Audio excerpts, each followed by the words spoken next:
में जहां जहां पर नेगेटिव चार्ज आया है, अनुनाद संरचना जो हमने बनाई थी, जहां जहां पर नेगेटिव चार्ज आया होगा ना बेंजीन रिंग में, तो वहीं पर ये रिएक्शन होती है, वहीं पर ये प्रतिस्थापन होगा, है ना, क्योंकि ये कौन कौन सा है, इलेक्ट्रॉन रागी प्रतिस्थापन है, मतलब ये वो प्रतिस्थापित हो रहा है जहां पर प्लस का चार्ज है।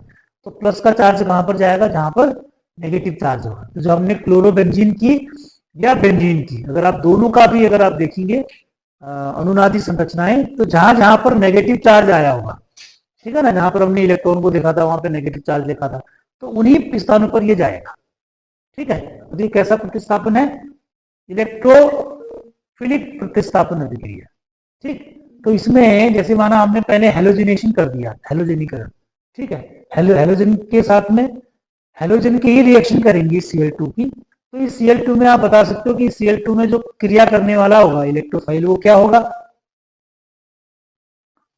इस Cl2 के साथ में रिएक्शन करेंगे हेलोजिनेशन में FeCl3 की उपस्थिति में, तो दो प्रोडक्ट बनते हैं, एक हमारा ऑर्थो बनेगा, दूसरा पैरा बनेगा। तो ये पैरा वाला ज्यादा बनेगा हमारा, ये मुख्य उत्पाद है, ये हमारा ज्यादा बनेगा।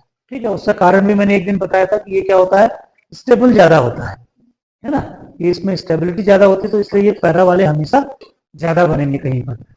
अब यहाँ पर यह है कि ये तो क्लोरोबेंजीन है, बना हुआ पहले से, Cl2 हम रिएक्शन कर रहे हैं, तो इस Cl2 में से ये जो आएगा ये वाला, ये कौन सा वाला पार्ट आएगा इसका, इस Cl2 का, Cl2 में से कौन सा वाला पार्ट आएगा,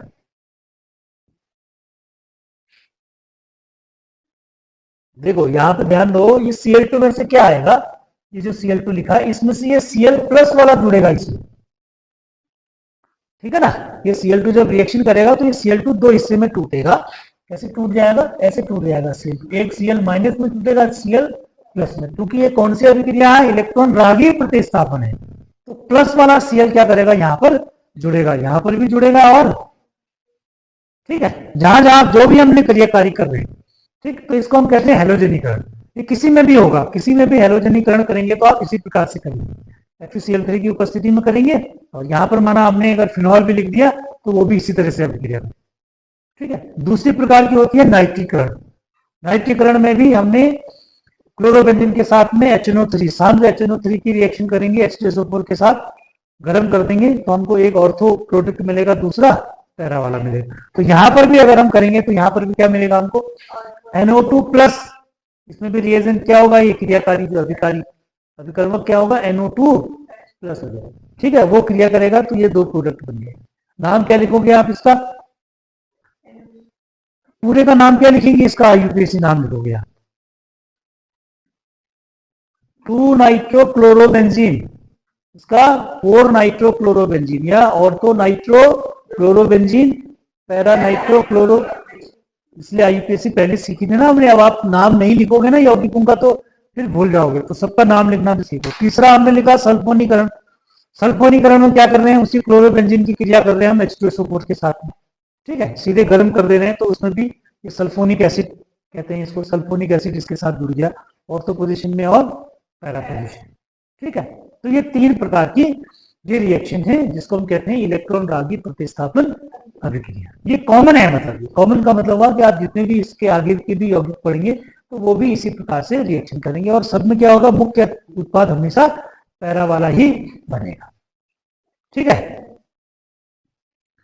अच्छा, अब अगली प्रकार की एक और रिएक्शन इसमें क्या करेंगे हम, फ्रीडल-क्राफ्ट एल्केलीकरण में जब हेलोएरिन की अभिक्रिया हम किससे करते हैं, एल्किल हैलाइड, ये क्या है, नेचुरल क्लोराइड है ना, ठीक है, तो ये क्या हो गया, हेलो एल्केन हो गया।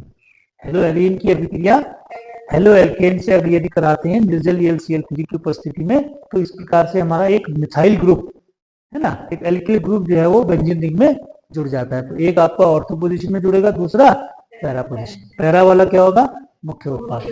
जब इसमें एल्किल समूह जुड़ता है तो इसलिए इसका नाम क्या हो जाता है, एल्किलीकरण। ठीक है, ये ध्यान रखना, जब एल्किल समूह जुड़ेगा तो एल्किलीकरण हो जाएगा। फिर इसी की दूसरी अभिक्रिया है फ्रीडल क्राफ्ट एसिलीकरण, इसको कहते हैं एसिलीकरण। तो यहां पर हम क्या करते हैं, एसिटिल क्लोराइड से अभिक्रिया कराते हैं। किससे करा रहे हैं, CH3COCl से। तो वही रिएक्शन है, केवल नाम के अंतर की वजह से हम थोड़ा सा बदलाव कर देते हैं। ठीक है, यही क्लोरोबेंजीन है, CH3COCl से कराएंगे तो यहाँ पर एसिटोफिनोल बन जाता है, इसको एसिटोफिनोल, COCH3 यहाँ लग जाएगा, वही COCH3 दूसरे में नीचे लग जाएगा। ठीक है, तो कितने किसका अंतर है? केवल CO का अंतर है।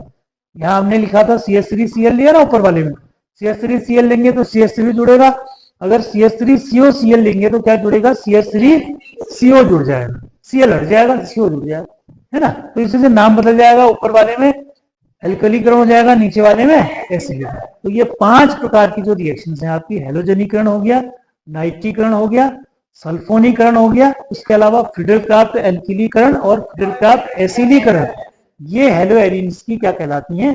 इलेक्ट्रोफिलिक प्रतिस्थापन अभिक्रियाएं कहलाती हैं। ठीक है ना, इनमें सब क्या करेगा? इलेक्ट्रोफाइल इसमें रिएक्शन करता है।